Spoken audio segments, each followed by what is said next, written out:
I moved into the old apartment building because the rent was impossibly low for the city. The place was on the fourth floor, Unit 4B. The building was from the 1970s. Peeling paint, flickering hallway lights, the usual.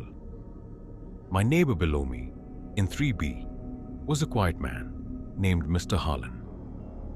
I only knew his name from the mailbox. We never spoke.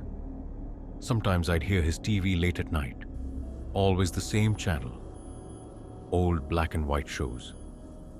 I didn't mind. At least he wasn't loud. The first strange thing happened about 2 weeks after I moved in. Around 2 a.m., I woke up to a soft tapping on my floor, right under my bed.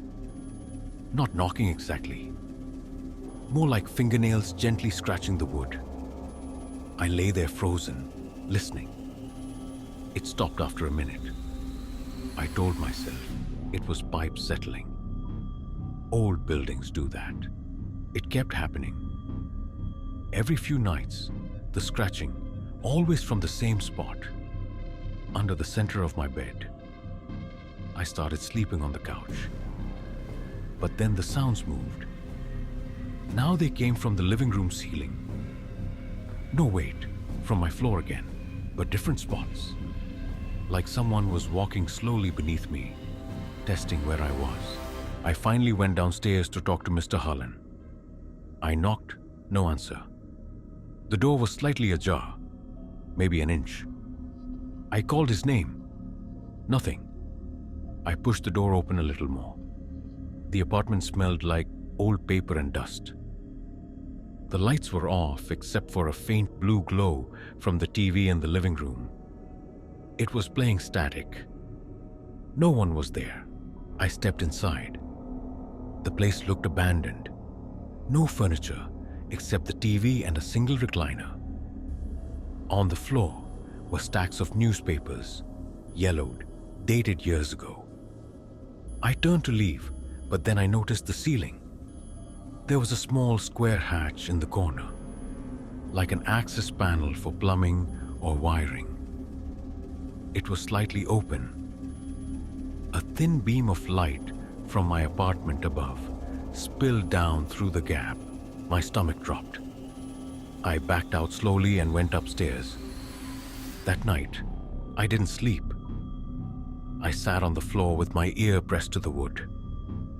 Around 3 a.m., the scratching started again, right under me. Then a low voice, barely audible. "You're awake." I jumped up, grabbed my phone, and called the police. They arrived in 20 minutes. They knocked on 3B. No answer. They forced the door. The apartment was empty, just like before. But now the hatch in the ceiling was closed tight. They checked it.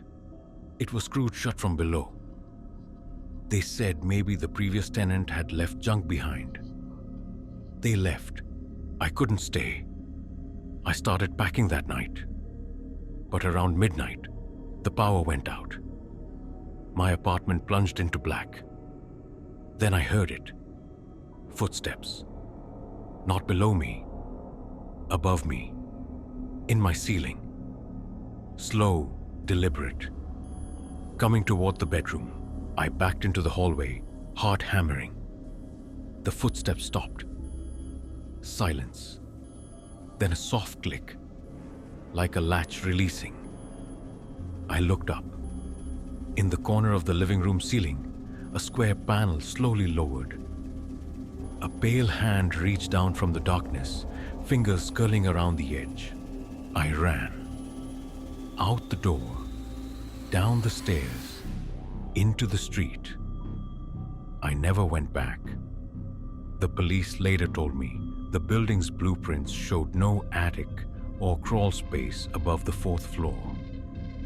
Just roof. They found Mr. Harlan's body in the walls between the third and fourth floors. Mummified, dead for over 10 years. But the footsteps, they weren't his.